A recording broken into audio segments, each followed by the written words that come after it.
आज हम बहुत शांति तरीके से, लोकतांत्रिक तरीके से, संविधान के नियम के अनुसार हम आरएसएस प्रमुख जी को संविधान की प्रस्तावना और तिरंगा झंडा भेंट करने के लिए जा रही थी। ये देश का लोकतंत्र है। ये डॉक्टर भीमराव अंबेडकर जी ने जो संविधान बनाया, क्या लिखा हुआ है उसमें? सामाजिक, आर्थिक और राजनीतिक न्याय, विचार, अभिव्यक्ति, विश्वास, धर्म और उपासना की स्वतंत्रता, प्रतिष्ठिता और अवसर की समानता प्राप्त करने के लिए आज हम गांधीवादी तरीके से इस देश के नागरिक होने के नाते हम आरएसएस प्रमुख से कहना चाहते हैं, देश संविधान से चलेगा, ये एक विशेष विचारधारा से नहीं चलेगा। जब आपकी आरएसएस की शाखाओं में एक विशेष रंग का ध्वज लहराया जाता है तो आप इस तिरंगे झंडे को क्यों नहीं आप इस आरएसएस की शाखा में लगाते? यदि आप वास्तव में देश के प्रेमी हैं तो इस झंडे को आरएसएस की शाखा में क्यों नहीं लगाते? हम ये पूछना चाहते हैं। हम देश के नागरिक हैं, हमको जाने से रोका जा रहा है। ये लोकतंत्र है, ये समानता है। ये संविधान की धज्जियां को उड़ाने का काम भारतीय जनता पार्टी कर रही है। कल से लगातार तमाम अफसर मुझे, तमाम पुलिस मेरे पीछे लगा दी। क्या मैं अपराधी हूं? जो अपराधी हैं उनको तो पकड़ा नहीं जा रहा है, और जो इस देश में किसानों की आवाज को, युवाओं की आवाज को, गरीबों की आवाज को, आम जन जन की आवाज को, उनकी आवाज और हक हुकूक की लड़ाई को लड़ा जाता है, तो जो अंग्रेजों के शासन में होता था वो आज आरएसएस के इशारे पर भारतीय जनता पार्टी कर रही है। हमारे तमाम जिला कांग्रेस कमेटी के तमाम नेताओं को आपने देखा किस तरीके से पुलिस ने बदसुल्की करने का काम किया। सरकार आती जाती रहती है, ध्यान रखना आपकी डायरी में भी नाम लिखा जा रहा है। यह देश लोकतंत्र से चलेगा, संविधान से चलेगा।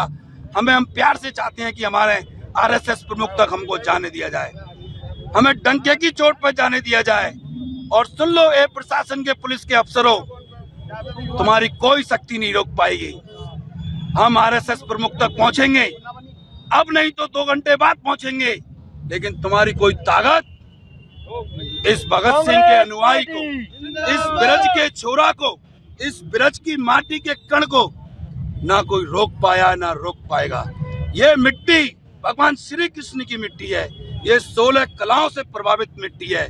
और आप इस देश में, जब देश की आजादी हो रही थी, तब उस आजादी में भी आपने मुखबरी करने का काम किया, और आज आप भाईचारा को बिगाड़ने के लिए आए हो। जो आरएसएस का कैंप कार्यालय वृंदावन के अंदर है, मैं पूछना चाहता हूं, वो पैसा कहां से आया? उसकी जांच होनी चाहिए। वो इतना 5 स्टार भी फेल है, उस आरएसएस का केशव धाम, कहां से आया वो पैसा? उसकी हम एक न्यायिक जांच कराएंगे और उसको लेकर कोर्ट में जाएंगे।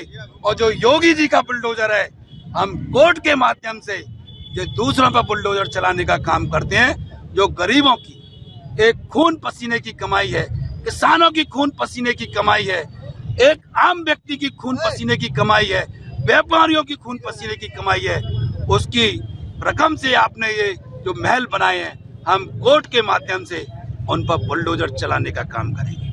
वर्तमान में आपको यहाँ रोक दिया गया है, आप भी होली गेट पर बैठे हैं, तो आगे की क्या कुछ रणनीति है?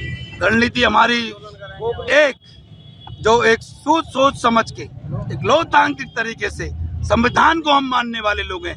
हम संविधान के नियम के अनुसार आरएसएस प्रमुख को संविधान की कॉपी भी भेंट करेंगे, तिरंगा झंडा भी भेंट करेंगे, और हमको अब नहीं जाने दिया, पूरी शक्ति के साथ हम जाने का प्रयास करेंगे, और हम संविधान की प्रति देखे रहेंगे। गर्मियों की छुट्टी होने वाली थी, मेरे पापा आने वाले थे, तो हम लोग सभी खुश थे। तो मैं बेड पे चढ़ के डांस कर रहा था, लेकिन वो पहले ही आ गए। फ्रीज तो मैं उस समय तो कंटिन्यू नहीं कर सकता था ना, तो फ्रीज फ्रेम टाइप का हो गया। कसम पैदा कर